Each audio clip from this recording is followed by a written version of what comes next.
to sit up toward the front here so that we'll have an easier time passing the mic round. We're going to try taping these things. We haven't done it before. It's a trial activity, so we'll see how it goes. And I'll be introducing our speakers in a little while. Actually, Ron will. But, okay, here's our agenda for the day.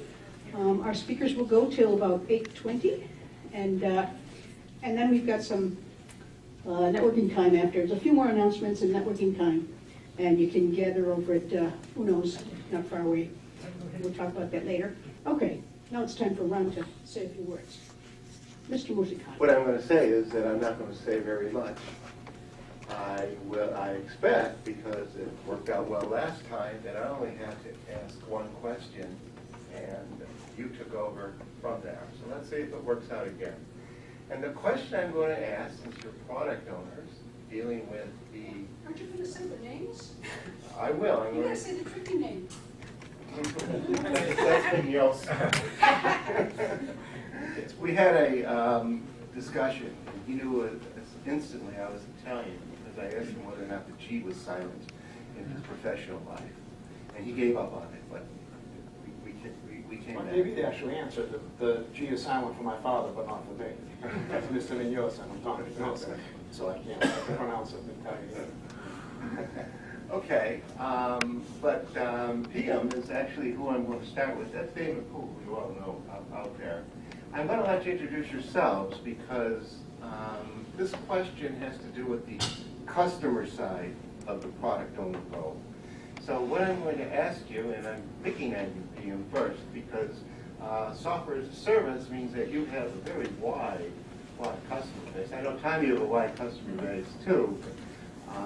Yours is probably the widest. So that means that you have a lot of customers wanting a lot of different things, and you have to be basically the person who deals with that sort of thing. So could you give us any insight as to how you deal with all the needs of the customers, and at the same time, you can tell us a little bit about Carbonite, who's been in the news lately, I noticed, and what your role is there. Sure. So my name is Kim Summer-Aware. I work for Carbonite. And for those of you who we haven't spammed with our marketing message, Carbonite is online backup. We offer online backup to consumer and to small businesses. I'm actually the product owner for the small business line. The small business line is the little sister of the consumer line, which has over 1 million customers right now. So the question I think on the table is, with 1 million customers, let's take the small business line because that's the one I'm the product owner on. The first thing I would say is don't listen to sales. Because I can't tell you how many requests I get on a daily basis. No, but in all seriousness, the problem from a product owner perspective is you're inundated with information internally on what's a priority for the business, especially when it's a new product. Carbonite just launched their small business offering a month ago. So I'm constantly inundated with requests from both sales, customers, etc. for products. What we really need to do from a product owner perspective is understand where the company needs to go. Intuit had this great, I worked at Intuit. Intuit had this great philosophy that came from Steve Bennett, who was over at GE, True North. Where does your company want to go? Where do you want to be in 12, 18, 24 months? So when I think about what the market needs are, what people are asking me, I look to understand where our company needs to be in 12, 18, 24 months. There's a lot of short-term things I could do, but that will impact the long-term revenue. So when I think about requirements, I think about thinking of the opportunity for the long term and thinking about what Carbonite's True North is. Where do we want to be in 24 months? You guys probably know where we're on our process of a startup, so you probably know where we want to be in 24 months. How do I get us there? How do I acquire more customers? So in a lot of ways, what I'm hearing right now, while it's relevant, is going into my backlog. What I'm really trying to figure out is what are the priorities and what are the opportunities and how do they fit into where do we want to be. Thank you. Tom, a little bit about Constant Contact. Well, people know you pretty well, but how do you fit in as the arbitrator of customer needs and the company's vision? So at Constant Contact, we provide email marketing. We provide marketing tools, online marketing tools for small business and nonprofits, generally through email, online surveys, and event management, and some through social media. So my role there is focused on the email marketing tool and the product owner across our email marketing offerings across those very diverse set of users. So about 450,000 customers that use our products. And I think the question is really good. Like, a very, very diverse set of needs that come in, and it's much closer, compared to other product management and product ownership roles I've had, it's much closer to consumer marketing, where there's a very, very large set of potential users, a very diverse set of needs. I'd say I balance it, though. We do look at the ongoing set of requests that come in from a large customer base and keep them happy. Retention is critically important to us. At the same time, we have a vision for where online marketing is going, and where and how we have to help small businesses succeed there. And we put a lot of our resource towards pushing the product forward. So we have a lot of inputs, internal and external, but it's really a close contact with a small set of customers that allows us to see where we want the market to go. Damon? About AccuWeb, because you already told us. but- Yeah. So I'm not sure what I can add to that in that exact same vein. So maybe I'll take a slightly different tack, which is while we may not have the millions of customers, we have a lot of large customers. So we have a smaller number of large customers. So we have a client base of about 600 different customers, and that ranges from a single individual all the way up to Ford IT, which is about 3,000 people. And then we got lots of people in the middle. And then there's embedded customers and ISVs, and then there's IT departments and all that kind of stuff. So it's really a lot of different dimensions, and no matter how you cut it, whether it's a large number or a number of verticals or whatever, it's very complicated to figure out how do I take all these inputs and come up with something that makes sense in the short term and in the long term. And I don't think there's any actual easy rule of thumb there. But really, at the end of the day, you have to help people understand on the inside that the short term, as you said, can get you in a lot of trouble if you focus on that. It's like driving by looking at the ground right in front of you, right? So we use a lot of tools. We use online survey tools. We use voting tools. We go out and talk to customers. And then I find, for me, a lot of the automation and the tools that you can use are very useful. Because if I have a conversation with 10 individuals total at a number of companies around the world, it takes a long time, and you're getting the impression from that individual who's trying to represent their customer base internally, right? So you really need something statistically relevant. So that's why I use a lot of online tools. And I'm thinking about that a lot right now because we're in the middle of a customer survey.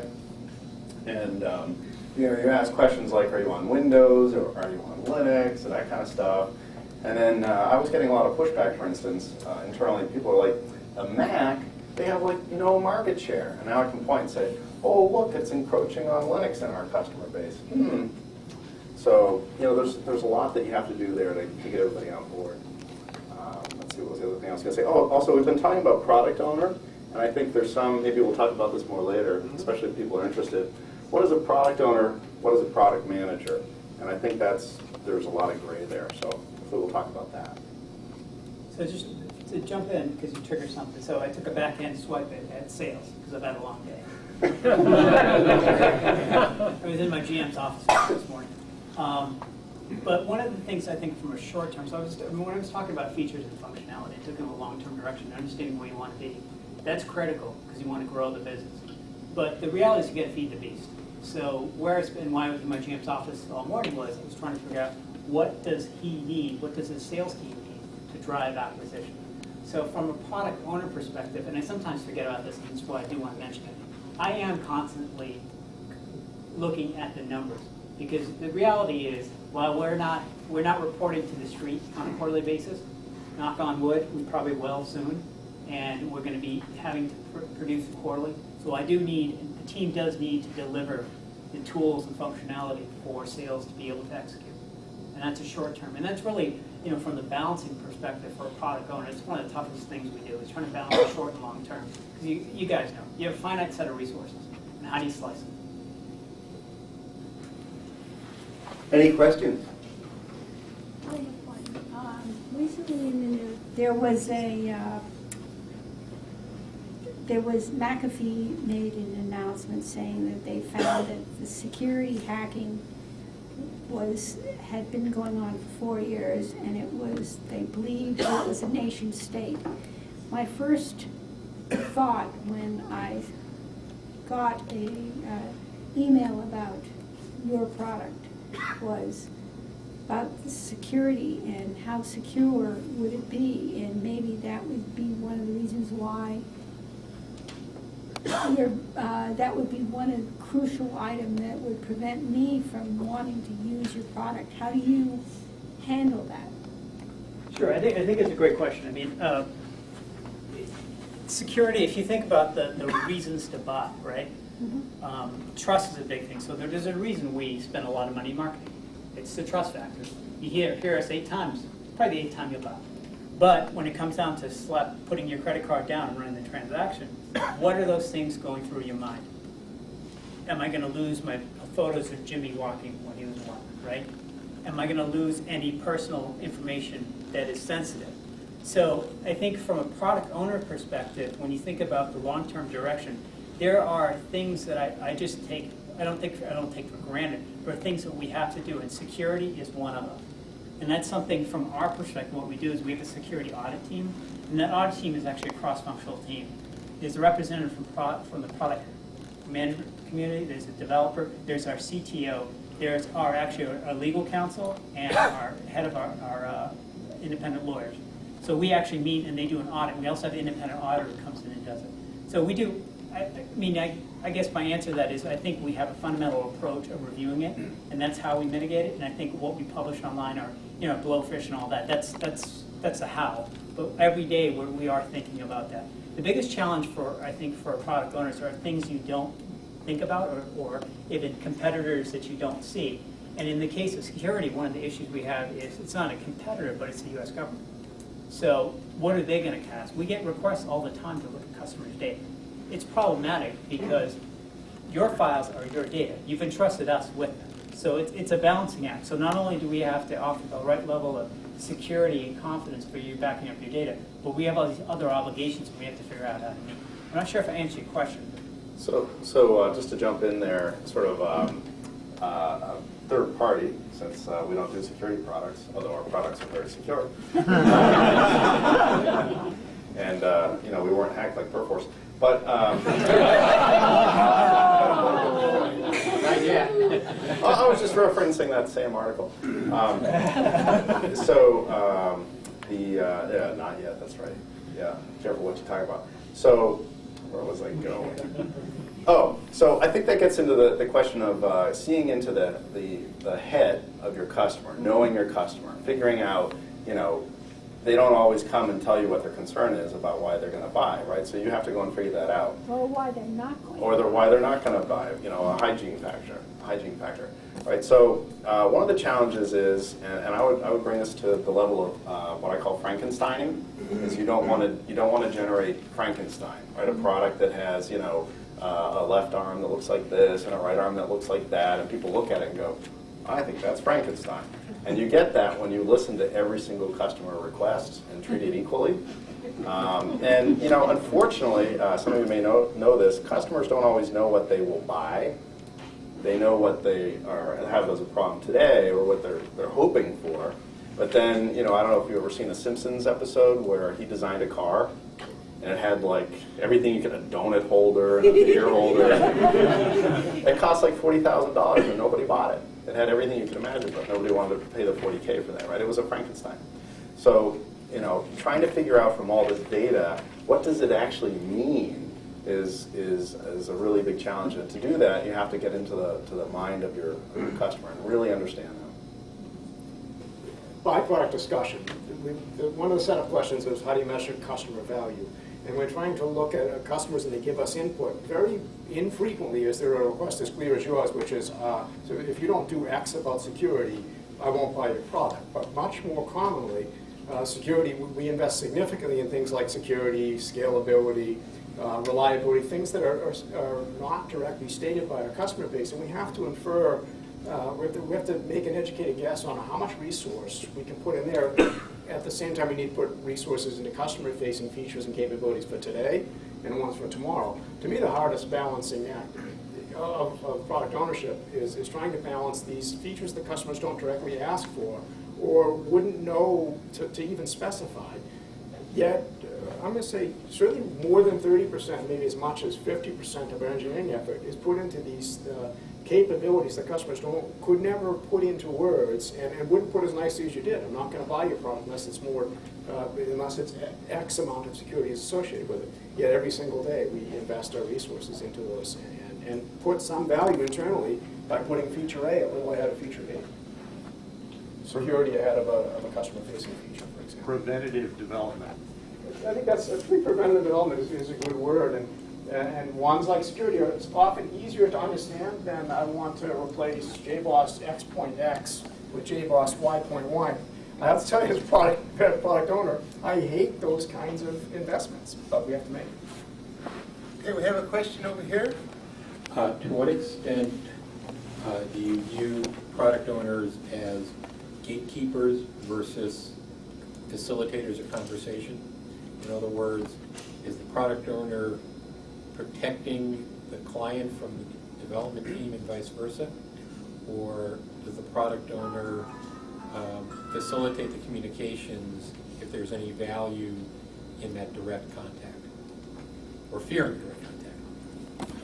So let me replay that to you and see if this is what you're asking, which is how does the product owner act as an ambassador between the customers and engineering? Should they be exclusively ambassadors? Okay, so if we Or look should they facilitate direct dialogue so we have team members and users and customers? So we have customers, product owner, and engineering. How do they best interact? What makes sense? Okay. I look at that over time. So initially, don't let engineers talk to customers. Really bad idea. Both directions. So, oh, I know what he wants, and off they go. No, wait, that's not what he said. Or, oh, that you wouldn't want to use that. That's so buggy. No. So that doesn't work either. So in the beginning, you want to do a really good job of understanding the customer, and then a really good job of helping the developer understand why that stupid function has to be in there, because otherwise he won't get paid, right? Because often an engineer will come back and say, nobody wants that, or that's, that doesn't make any sense. You're like, there's $1 million riding behind that. You got to do it. Yeah, I'm not doing it, right? So you got that first challenge. You got to build up that rapport, help people understand the business. And one of the things that I found the most useful for that is customer-attended sprint reviews. So I'll give you an example. We had an issue with a small company called Xerox, and they were complaining about something, and it wasn't a complaint that we could put under the rug. So I said to the engineering team, hey, these are the things we need to do, and they're like, oh, okay. And I said, by the way, at the end of this iteration, we'll have an iteration review. And they said, oh, okay. And I said, Xerox will be at the other end of the phone call. Oh?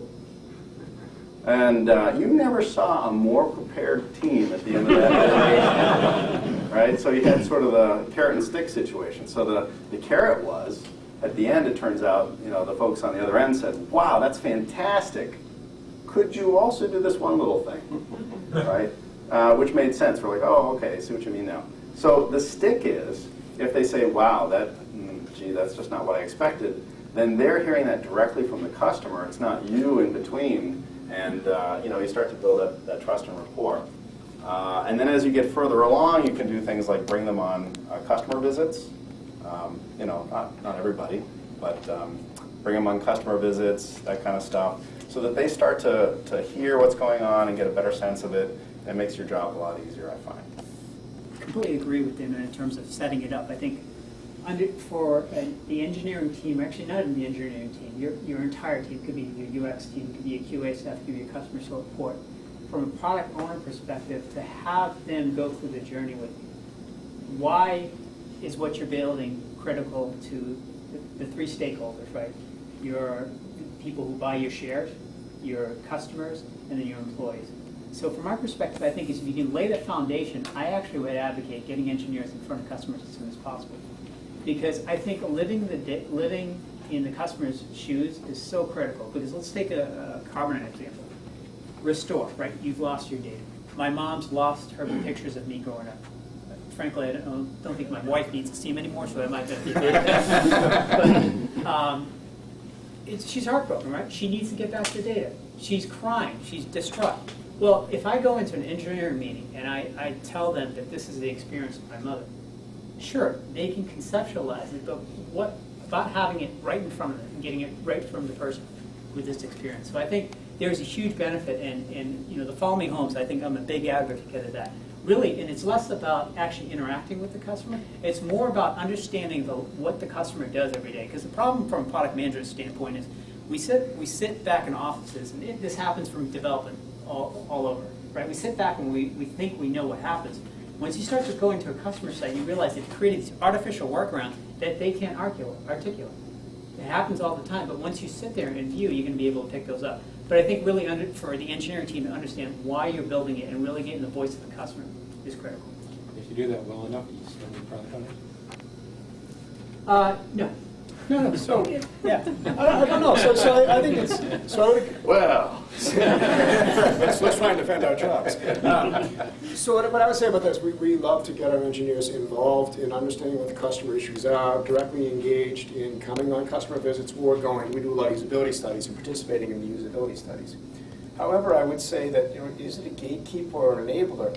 I like the term single ringable neck as a product owner piece, and in the end, because sometimes you go on a customer visit with an engineer, and the customer says, I want feature X. And the engineer comes back and wants to build feature X because they have the right attitude.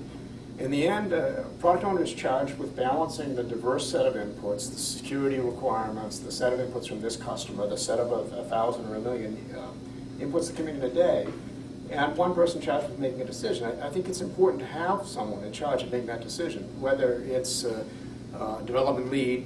It doesn't need to be a product manager who's a product owner. That's the nice thing about the distinction.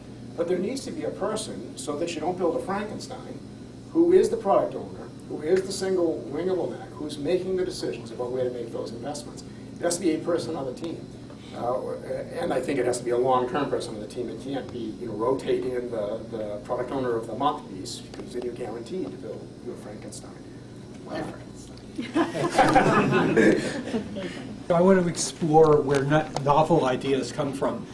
Tom was talking about 30 or 40% of resources going into things that the customer would be unable to articulate. In my dealing with customers, they're able to talk about incremental changes to what exists now, but they're not really able to think of things that don't exist and maybe are not possible today, but might be possible 2 years from now. In each of your companies, who's responsible for, is it the product owner or some other role that's responsible for thinking up new products or really novel things, ideas for current products, and what are the sources of those things, like reading science fiction, having dreams, talking to mystics? I don't know. Where do they come from? So I'll make some comments on that. Constant Contact has over the past, I'm going to say 2 years, really pushed on this innovation front and have really been trying to explore ways that innovative new ideas and products and solutions come into what we deliver. And we definitely haven't figured it all out, but we have, we built a labs organization that's not charged, there isn't a product owner, interesting piece. In the labs organization, it's a very small team, and they tinker. That's what they do. And that's moderately successful. But that labs team launched Innovation Days, and Innovation Days are opportunities for anyone in the company to put forth ideas and explore them for the period of that day. And we have a new thing going this year where it's a very competitive piece, and the CEO has guaranteed that the selected project out of the Innovation Days will be delivered by the company by the end of the year. So we'll put a team behind it. So no, innovation I don't think comes from product managers or anybody you can point at.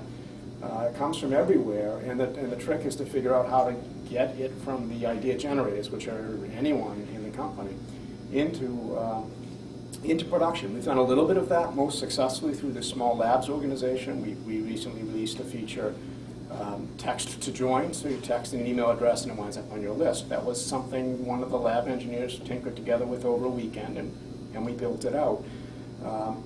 So the Direct to Media innovation is getting a much broader and open-ended set of thought streams to come in. It might be a product manager, or a product owner, but highly unlikely. Statistically, it has to come from someplace else, any place else, or everybody else. And it's something we're still exploring, but I'm pretty excited about what we're doing this year. And we will launch some innovative new piece of functionality based on this Innovation Day starting point. Carbonites, we're pretty young, so we're still quite focused. So I'm going to go back to Intuit, because I think Intuit, from an innovation standpoint, has done a really good job. One thing I would say before we get into some of the hows Intuit are doing is I think innovation starts from the employees. It's a culture. It's how you go about looking at a problem, thinking outside the box. It's people being willing to share even ideas off the wall. Mystics. I'm not sure how well that'll go in a board meeting, but we can throw it out there. For Intuit, there's a couple. So Intuit's a very innovative culture.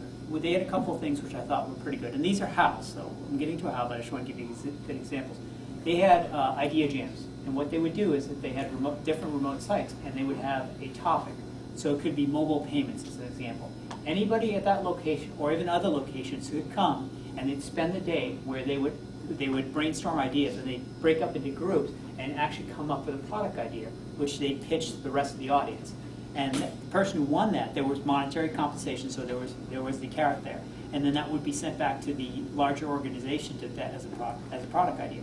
The other thing they did, which I think is an interesting concept, and I actually want to look at for Carbonite, is they built something called Brainstorm, which I don't know if you guys are familiar with Intuit, but they have a product called QuickBase.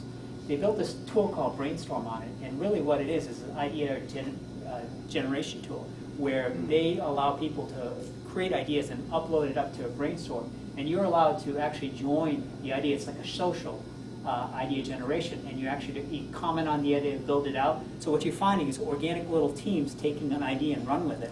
And in fact, one of the new payment opportunities that they had, something called Intuit Payment Networks, which is ACH of money.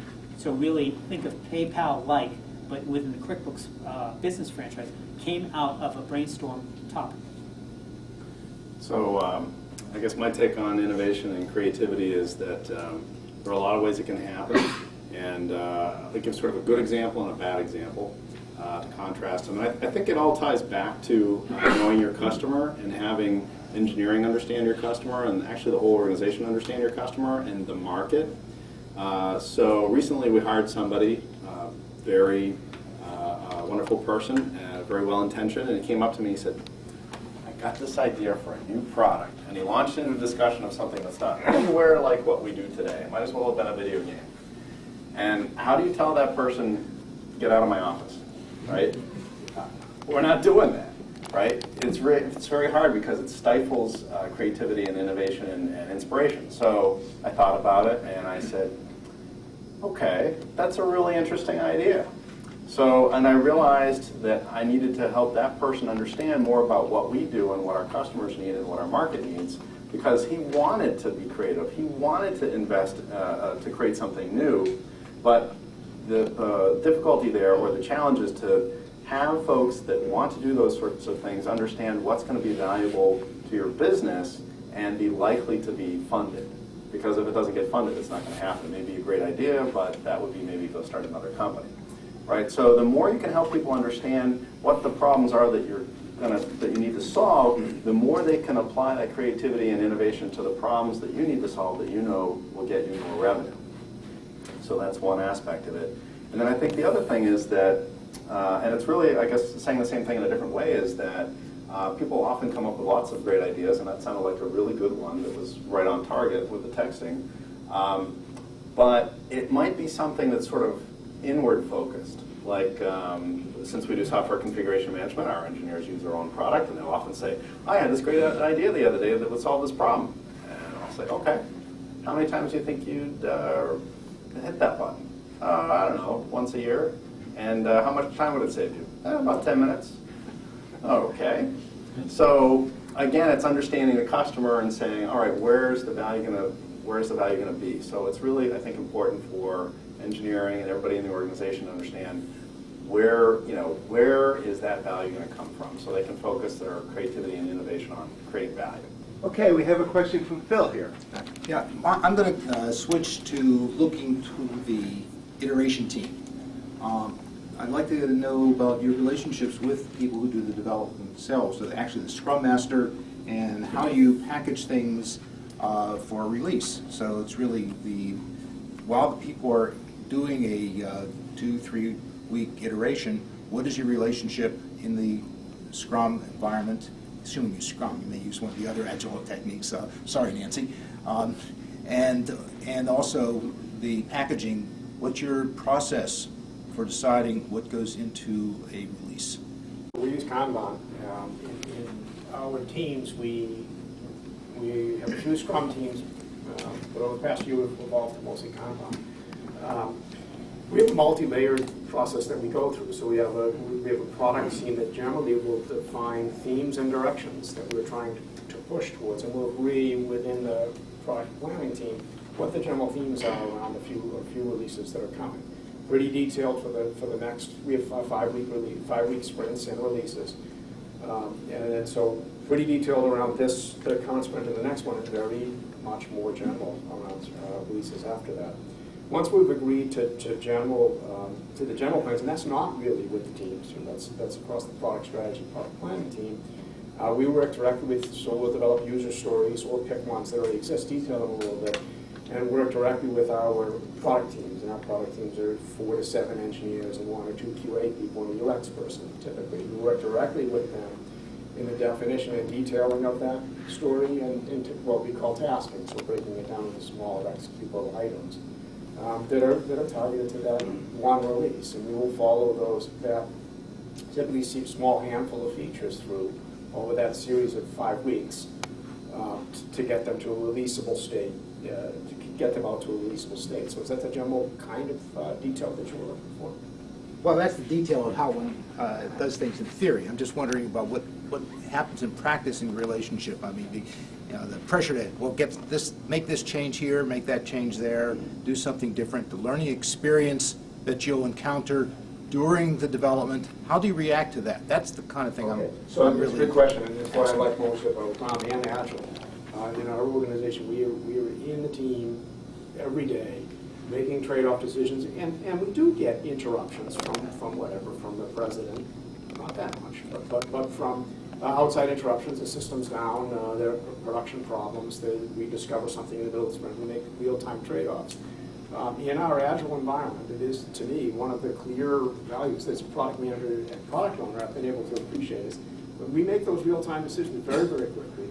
We don't anguish over them. We drop a feature on the floor when we need to, and we do make very rapid decisions, which sometimes mean a feature that was half done never gets finished. We leave it there, we move on, and I guess I think within both of these Agile environments, we might work much more as a team than in the environments I had worked on in the past. We make very practical, very team-oriented decisions where product owner may be in the end responsible, but the team's making the decision.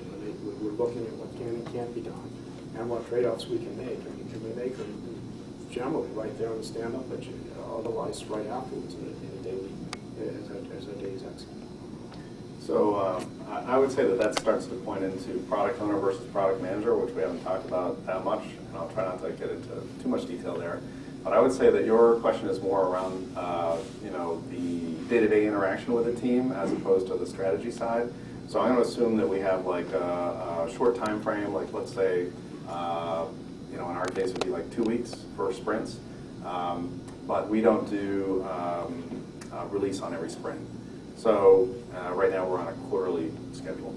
Unfortunately, it's fiscal quarter. That's something I'm trying to rectify. But anyway, so from the product owner perspective with a short time frame like an iteration, spend a lot of time making sure that what's in that iteration is pretty much correct, and making sure that the stories that are in that iteration everybody understands so that they can estimate it, getting it all prepped and sort of pre-digested, if you will.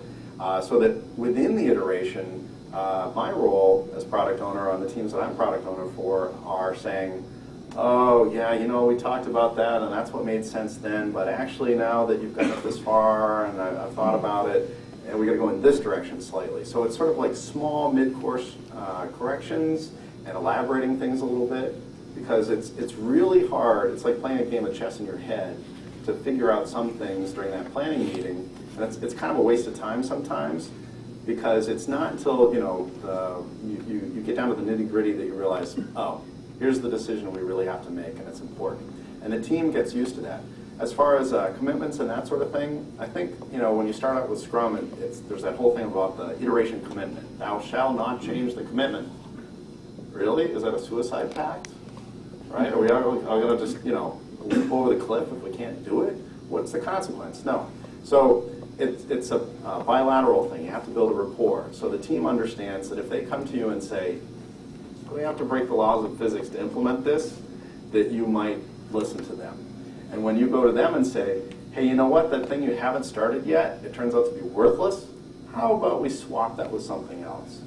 So once you start doing that in both directions, people understand, all right, we've sort of committed to it, it's a target, but things may have to change. And so, there's a lot of day-to-day interaction there. But one of the things I do is I try to make my life easy during that iteration and do a lot of grooming up front, making sure that before I go and talk to those folks, the stories we're going to do in the near term are pretty well thought out. And often, a lot of that has been delegated. I have a lot more these days of engineers filling out the stories, doc people, QA people filling out the stories and saying, I think this is what you mean, based on my experience of talking to the customers. And then, getting back to the single wringable neck, which actually I don't like that term, but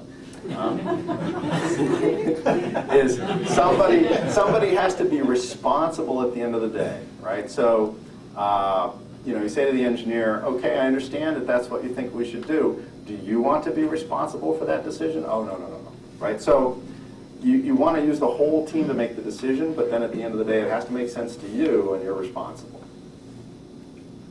So maybe just taking a slightly different twist on that. So I think maybe what I'll discuss is maybe the challenges, and maybe talk about what a product owner, maybe talk a little bit about what skills a product owner needs to have. So Carbonite's just switching from being waterfall to going to Scrum. And my experience there has been, it's been good. I don't think we're Scrum yet. I think we're iterative waterfall. But we're moving in the right direction. I think one of the key challenges I've had is if you're talking about the conversation, and it runs both ways. Creating user stories and having a development team who's been used to working waterfall engage with the product owner and have that conversation versus saying, oh, that's a 5, I can do it, and going off and doing it, and coming back and saying, what happened? This is not what I want. But it's a two-pronged challenge. It's a development team who's experienced in waterfall going away and doing something. But then you have a product owner who's been schooled in waterfall, who's used to talking to customers. Engaging with developers is a different skill set. Having that conversation is a different skill set. So having a product owner, when you look for qualification for a good product owner, you need a product owner when you say multiple hats. Well, no, it's being able to hold two conversations, but being able to hold that conversation at the right level with the right customer. In terms of the difference between product owners and product managers, because you guys are designated product managers, but you play the role of product owners. So how do you kind of differentiate between these two roles? Where was that designation? Oh, okay.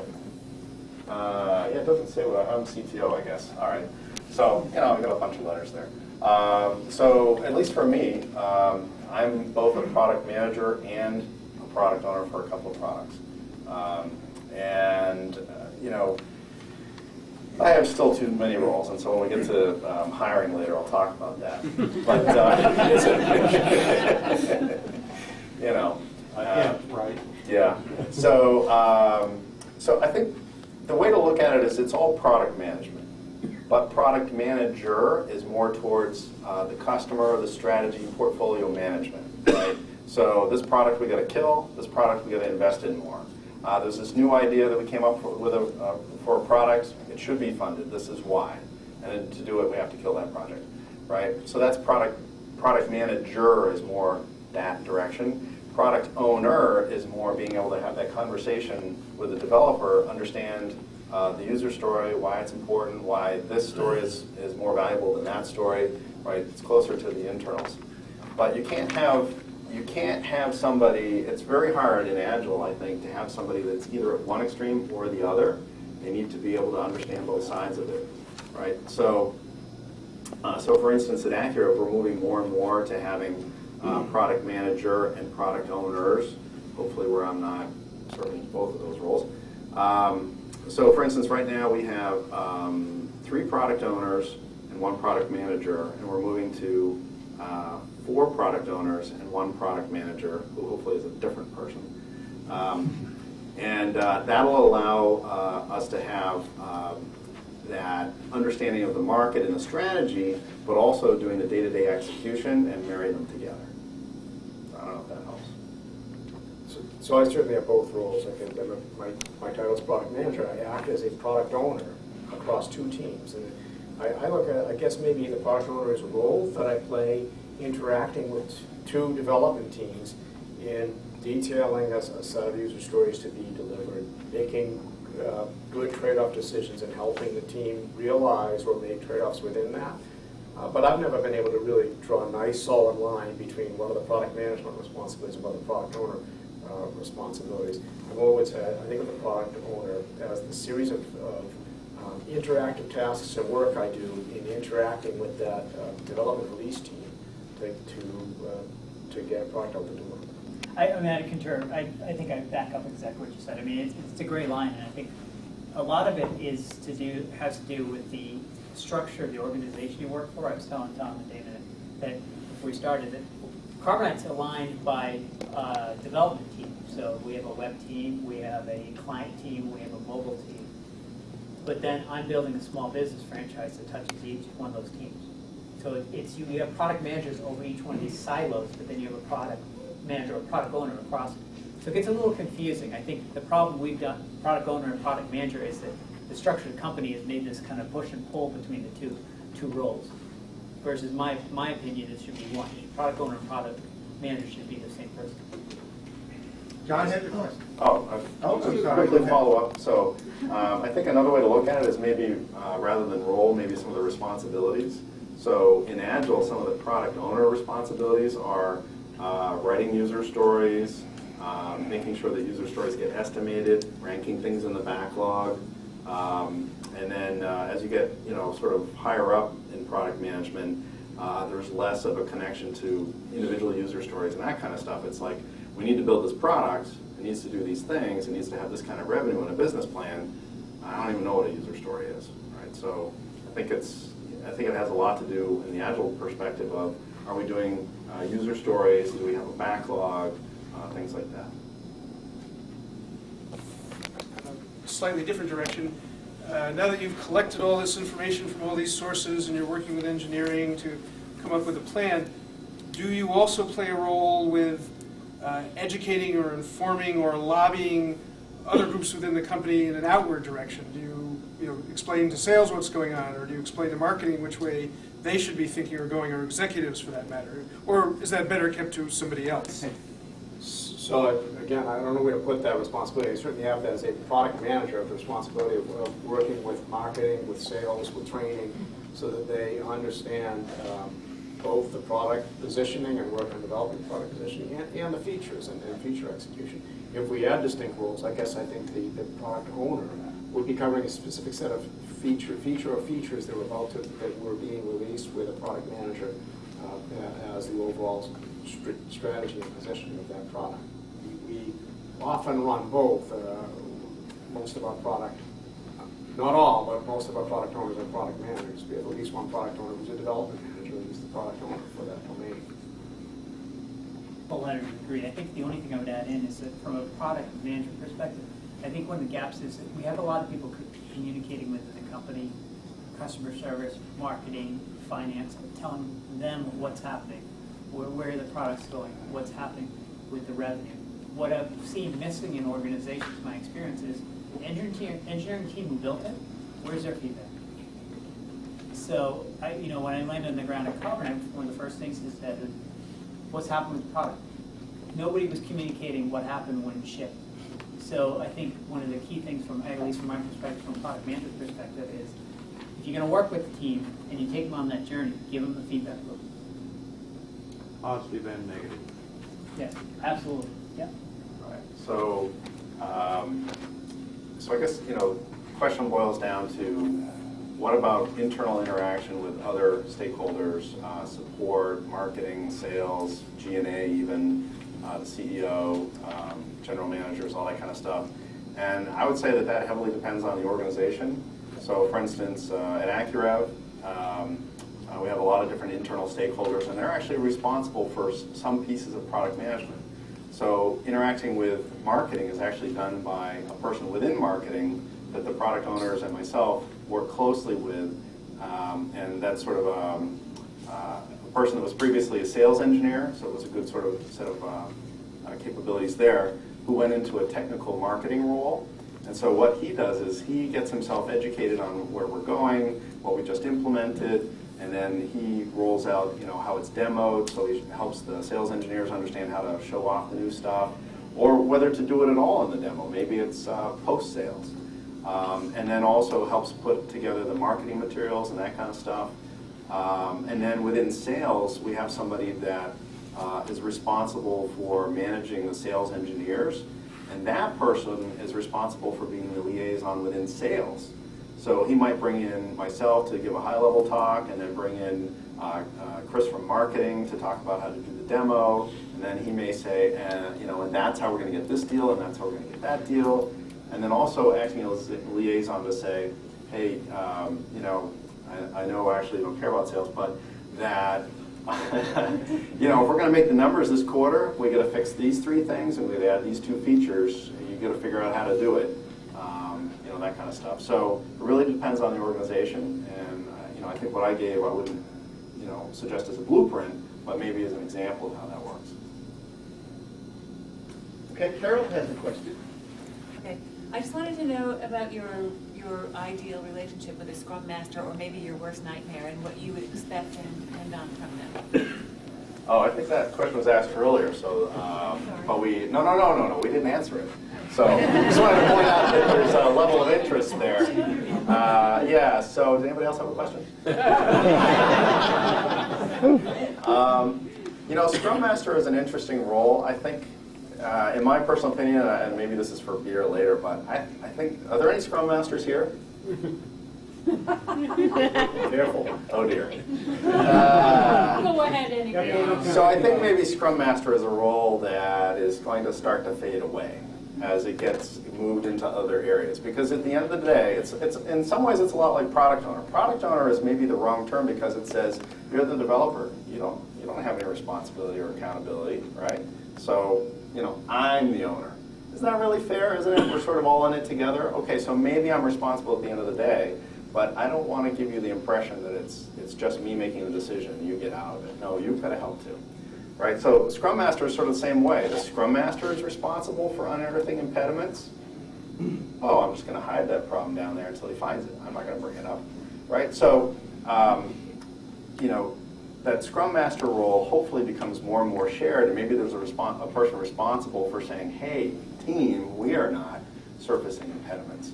So I think where the product manager and the Scrum Master interact there is the product owner wants somebody to go to talk to and say, hey, okay, who's the Scrum Master?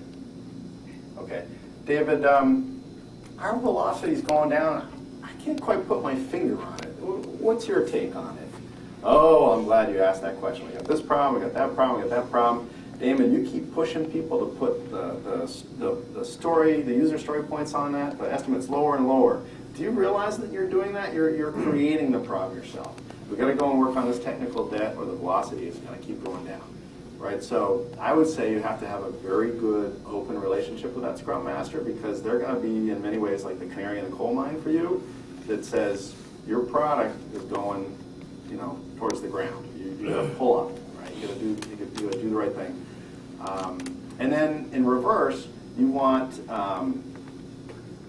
have that same kind of reciprocity there, so that they can go to you and say, hey, it feels to me like everything's going right, we're following the process and all that, but people don't care about our product. What do you think's going on? Right? So it's just like the role between the relationship between the product owner and the team. You can have this very good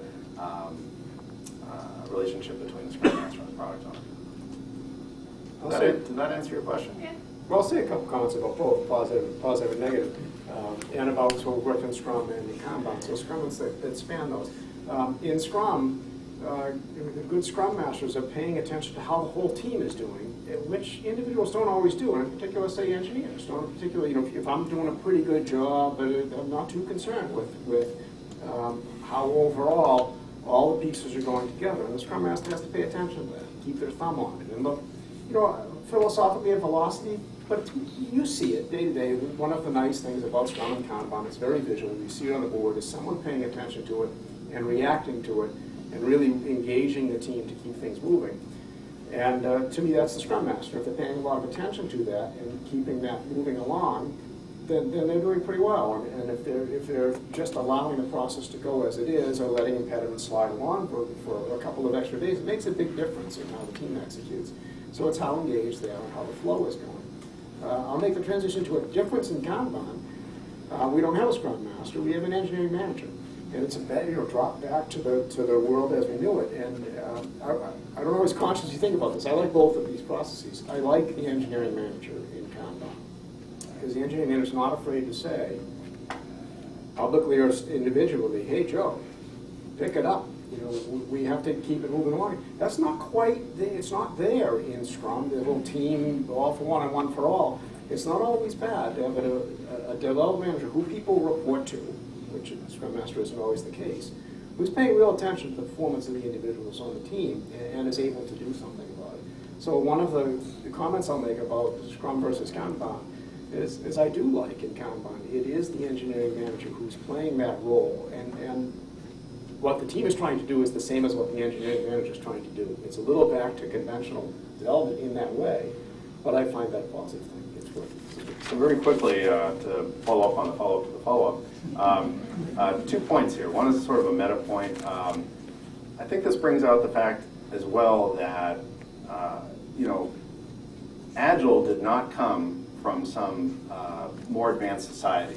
Some planet they landed and they're like, Agile, we've been doing it for 1,000 years, we got it all figured out, here's what you do. Right? It was, I've been doing Agile for a while, and I got to tell you, it is not all figured out. Does that mean you shouldn't do it? No, you better start right today if you're not doing it. Absolutely, it's better than waterfall. But it is not all figured out. And so just because there was a Scrum Master role in Scrum doesn't mean it's actually the best idea in the world. So to follow up on what I said about Scrum Master, actually I think that role is changing more to what a manager should be doing, and also sort of a coaching role. Like, dude, you keep taking Java tests and you're no good at them. Why? Well, I'd like to be better at that. Oh, all right, well, let's get you some education, right? It's sort of a coaching, mentoring, management role. Scrum Master can't necessarily do that, right? So that was kind of the point I wanted to make. I think that's a great point. And to start back, I think one of the challenges maybe starts at the hiring. Talking about Agile, no, you need a Scrum Master. So my experience with the hiring is you need a Scrum Master. But the problem is the organization is hiring a role. It hasn't defined what the boundaries are or the expectations of the role are. So you're setting up people to fail, right? So if it isn't defined what that expectations are, how can you measure? How can you get value? But I think you hit the nail on the head in terms of, I think it's really transforming the role, because if you look internally at Carbonet, what we've done is we start off with Scrum Masters, and candidly, it wasn't that they didn't do a good job. We didn't define the role. It's our problem. It wasn't their problem. And it's changed to now our QA, really a more QA lead doing Scrum Master. Primarily because they are acting more as an initiative manager or a development manager, where they're able to now call BS on stuff. They're able to push buttons. They're able to say, no, Tim, you're not doing the front end UI, because we know Travis is better front end UI. They're able to have that level of knowledge about the development team, and even beyond that, they understand the products. So that when they're looking at a storyboard, I think it's also important for the Scrum Master to say, are you kidding me? That's not a 13. You guys can do this. So I think, like I said, I think that a lot of the challenges you face are really from organizational starting. You set these people up to fail. And it's the hiring manager's problem to start with. Okay, we have a question from Pete. So I'm just curious, how much of your day, week, or month is spent profiling customers, and with whom, and how do you share that? So profiling, meaning like a personas? I'll leave it general and see how you translate. Sure. So from personas, I'll be candid with you. We're in the journey at Carbonite. And into it, we're very good about personas. You walked into a conference room and where an engineering team was working, there was the personas up on the board. There was Tim, who has too little time, whatever. They were all up there. The challenge with companies like Carbonite is that where you have a huge customer footprint is we're behind the learning curve. We already have the customers, now we're playing catch up to figure out who the customer profiles are. So the starting point for that is really doing a lot of surveys to try to figure out what the base is. So the firmographics, demographics, age, gender, how many computers you have, etc. Starting that with the baseline, and then what we're following that up with is in-customer interviews to really do the qualitative analysis to really understand. Because I think the critical thing for a persona from my point of view is to be able to close your eyes and see that person. And what better than actually sitting there and talking with the person to define the persona. I like meta points. This reminds me of another meta point, which is that in the past, I think, with non-agile, the way we looked at it was sort of process efficiency. So, are you being 40 hours a week efficient, or is it 39? Because if it's 39, you're staying an extra hour, something like that, right? And really, at the end of the day, you want to produce value. So if I can produce 10 times the value in 10 hours of development versus 40 hours of development, I want that developer doing that 10 hours, right? So you're probably wondering where I'm going here, but circling back around, what I'm trying to say is maybe those 30 hours, I'm not saying surf the web, I was never saying that, are something else. Learning about the customer, creating personas, going to another company and seeing how they do it, sitting on the couch and thinking about a problem and not being told to get back to their office, right? So I think that is a shift that's a little slower coming in thinking about what is the best use of the time of the people on this team. It's not necessarily writing code or tests. It might be understanding how to write user stories better. And so one of the struggles that I see is how do you move from going 60 or 100 miles an hour and changing things on the car while you're going, right? So one of the things we've started to do is user story mapping, which includes personas and all that kind of stuff, and a timeline. You do it up on the board and you leave it there. Fantastic tool, right? So when you come back a couple months later and you go, why are we doing this? You can point to the story map and say, that's why. It's for that person and it's part of this series of features that will get us this revenue. So basically we did it twice and then we've abandoned it because we're too busy. But that's sort of the direction we're going. And the other point I'm trying to make there is I think when you're going agile, you're doing a lot of transition stuff, and you've got to find the ways to substitute things that are taking a lot of time and have low value with things that take hopefully the same or less time and add more value. So I'm trying to get us over to doing story mapping more, but it's a little bit chicken and the egg. How do you find the free time to move over there so that you have more time to do it, right? So I wonder if there are two parts to this question. One of them is we do personas and story development, and basically our whole development team could tell you about Betty the Bead Lady. She's a persona, and they know who she is, and they really know the personality of this user. With a diverse user base like Carbonite, we had 7 or 8 personas, so they could give you the names of 2, and the rest of them sort of fall off the table because it gets complex. The user base is complex. I think that's one piece of the problem, is trying to describe who that user is. The question might go further, which is how do you learn who that customer is? And it's always a good question for a product owner or a product manager. How much of your time is spent there? It's not a day a week for me, and it actually was in some other roles I've had.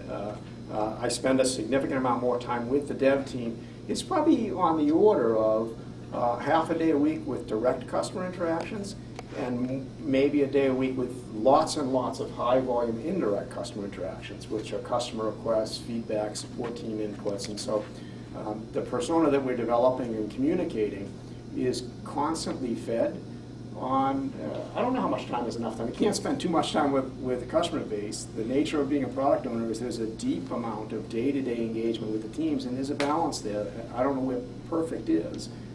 I almost sometimes feel like I'm a little too much in the dev team at the amount of time that I spend. Because the key value a product owner brings is really understanding who that customer is and conveying the vision to the team of who is this that you're building. Tell me more about how Betty the Bee Lady is going to schedule her next event and why is this important. So I'm going to say, my case is on the order of magnitude of a day and a half of customer input a week, but only half a day of that is very direct, with a customer in understanding their situation to scale it out. The right total volumes, that's what mine is. Do you have people who have expertise in user-centered design? Usually they're in a usability group, but not always. And just as a side note for those who aren't familiar, personas might be a part of that, but really it's just a fraction of what's involved in user-centered design. And if you do, how do you involve them? Are they involved during phase 0, early, before things happen, before the whole product gets going? Or are they involved during the sprints? Are they only involved at the end after it's basically too late to do anything? I'm just curious how you guys deal with that, if at all. And if you have that expertise in your companies and how you approach them. So I think, we do it, we have a gang of 3, we call it. So from a product conception standpoint, what happens is it's a product idea. It goes through some kind of vetting, usually a product council, that's the idea. Says, okay, you guys can pull the trigger on this. And then we have a gang of 3. And the gang of 3 is a lead designer, a product manager, and an engineering lead. They go off and their goal is to come back with a high fidelity prototype. And the high fidelity prototype, what we're doing with the high fidelity prototype is not trying to create the end vision. We're trying to get enough of a UX vision where we can put it in front of customers and actually usability. So the last Do they talk to customers before they finish developing the prototype? So that's, even before usability, they go out to customers initially, and that's what, based on the first round. And then from that point, we usually do 3 rounds of usability. We try to compress it as much as possible. We're trying to do this in 4 weeks. And again, really high fidelity prototype. It should be clickable. It should be able to navigate through it and really frame what they're trying to solve. And we found that really useful. And the other big thing about getting a high fidelity prototype is that the high fidelity prototype, when you give it to the engineering team coupled with the user story, really helps them break it down. Do they stay involved after they've delivered that and now the team's doing the stories, or are they kind of done and move on to the next project? I would like to say yes, but it's no, and it's a time issue, right? They're on to the next thing. So that's one of our challenges, to make sure that this isn't a team 3 that builds something and throws it over the wall. Obviously, engineering and the product manager stays with it. We need the UX to stay with it. So I think it's a great question, because we have a pretty big and growing user experience team that's involved from very early, from product concept to the first delivery of our products. I found it to work better with the new product concepts, working on a new product. They work on the new product concept from, it was an idea in somebody's head, was discussed with customers, they built high fidelity product, they keep evolving it. And we do lots and lots of direct customer testing with those. And that works pretty well. I'm intrigued that you're able to do it in a 4-week cycles, because in our more mature products that we're trying to pump out features every 5 weeks on, it's much more challenging because we find we need weeks to pull together the high fidelity prototype and then testing and analysis of the testing and the refinements. And it is much harder to fit that into the development cycles the way that we work them, because we're agile. So then I couldn't tell you what we're doing 12 weeks from now. I can tell you what we're doing the next 4 weeks and go up to the next 6. So we're still working how in the more mature areas of the products that are actually shipping, to keep user experience far enough out in front of us so they deliver. It's beautiful when they do deliver. High fidelity prototype with all the CSS and design elements they need, they can build pretty quickly. But we just haven't perfected how that flow comes into our agile flow. It's more waterfall. I mean, the way we do that in our development process is more 8 weeks and 10 weeks and 12 weeks of lead time than than the features that we're building in 5-week increments. So our situation is a little different. We don't have a specific user-centered design person. It's more of a distributed role. And I know we have customers in the audience, and they might be wondering what I'm about to say, how it has any connection to reality. But we're in the middle of moving to a new UI, and we're doing that by doing it through the web. And we're going to embed web technology within our existing UI. And our most recent release has done that through links. Next is to do embedded. And we've done some embedded in the plugins like Eclipse and Visual Studio, things like that. But the reason I'm bringing that up is so that I can then say without customers coughing, is we've done a lot of work, new work in the UI, and we haven't done any prototyping whatsoever. What we've done instead is we've added new features, like you imagine you've got a calculator and first it has a plus, and then it has a minus, and that's as far as we went. Well, and then an equal to, I guess. But no memory recall, memory clear, or anything like that, right? So just adding things. And then basically you find out that there was a bunch of design you didn't have to do because nobody wanted that feature. But the side effect of that, and this is something that happens anyway, so better to get good at it, is you build things and you add things. And so we had this one thing called the Stream Browser in the web UI that had 3 rows of toolbar. 2 of which nobody was really using frequently. It was more like options. So at some point somebody goes, what the hell is that thing? Right? And we realized, okay, the time has come to make a change here. And so we said, now that we know exactly what it's going to be, how can we make it simpler? And it turned out that we made 2 of the toolbars go away. There's one new small button that says, here's the options. You press it, it opens up a panel, and it's got all those options, and you close it, it's gone. Right? And nobody would have thought of that, in my humble opinion, ahead of time, because they didn't know that that was where we were going to end up with all those features. So we've gotten to a place where basically we do micro UI design. When a story comes up, there's UI design for it. It goes into the existing design, and at some point somebody will call BS and say, this is getting to be sort of Frankenstein-y here, we need to redo it. But then we're only spending time at the macro level in the design when we absolutely have to. Okay, great. We have 5 minutes and 2 questions. So Dave, take it away. So you talked earlier about development activities and putting developers in front of customers. Properly schooled developers, how about I say that? So that they're not an embarrassment to either one. One of the challenges I find with that approach is that the developers often get the squeaky wheel syndrome. You know, they see 2 customers and they're convinced that that represents the market. And the other thing is what I call the backdoor communication.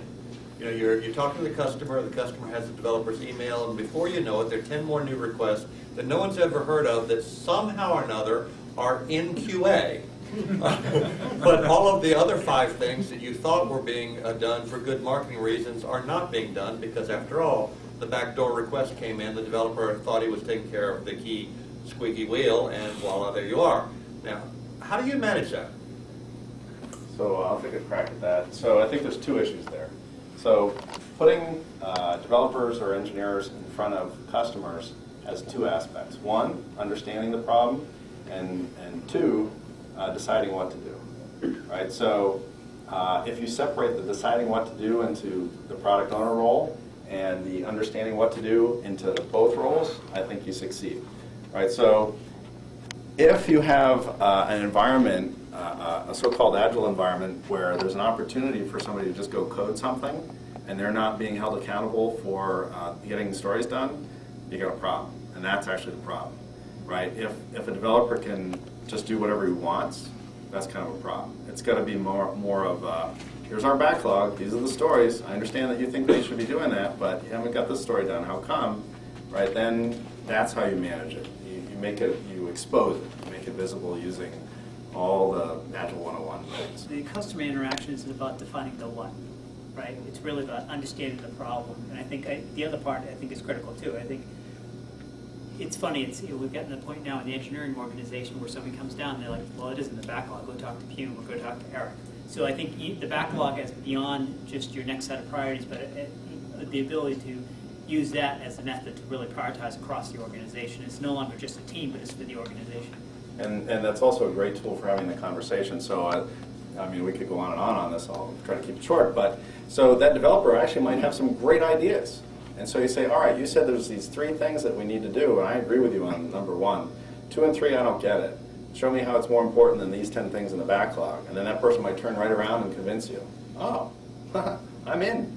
Now you've got alignment. Now the product owner and the developer are in alignment, doing the right thing with the most value for the customer.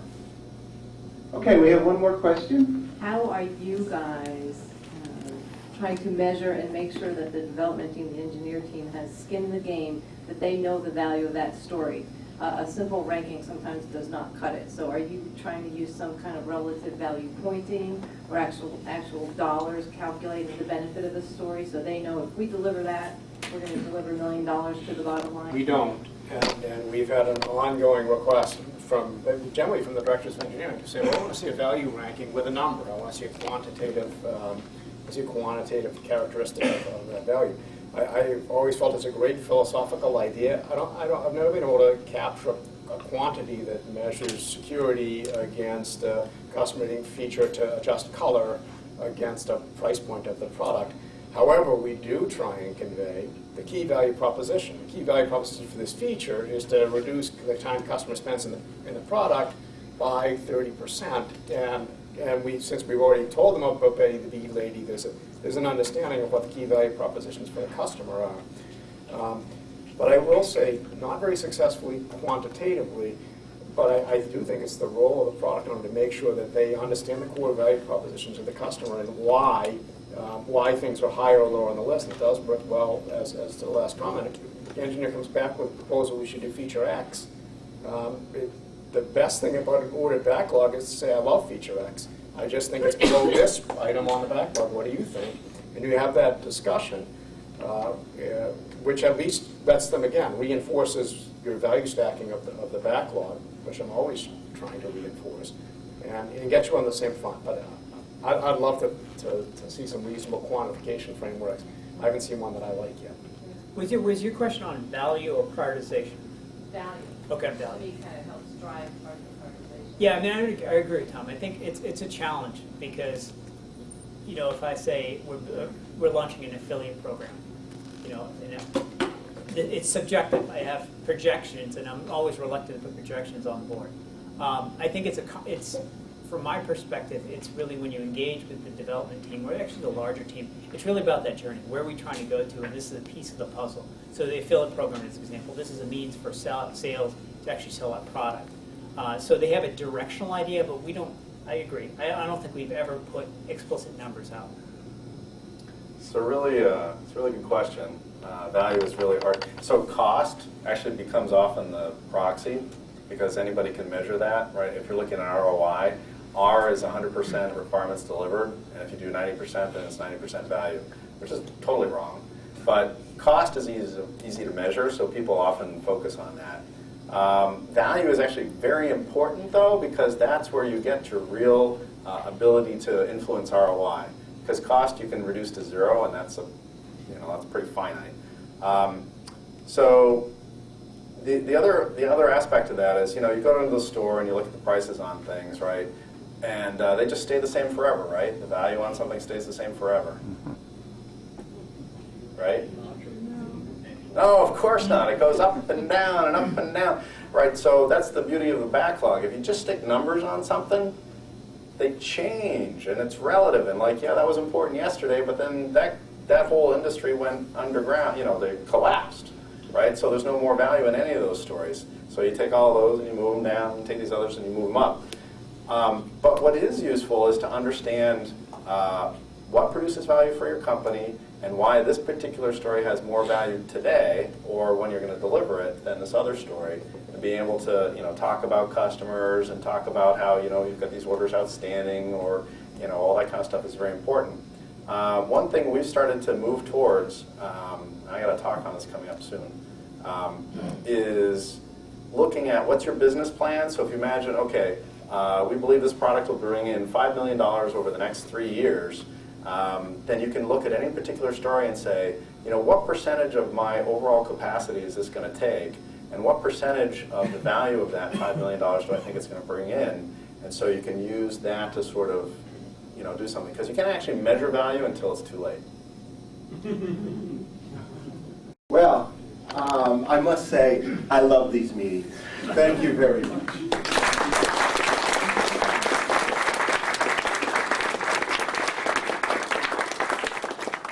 And I also want to thank our Patrick Takera and our friends from Carbonite.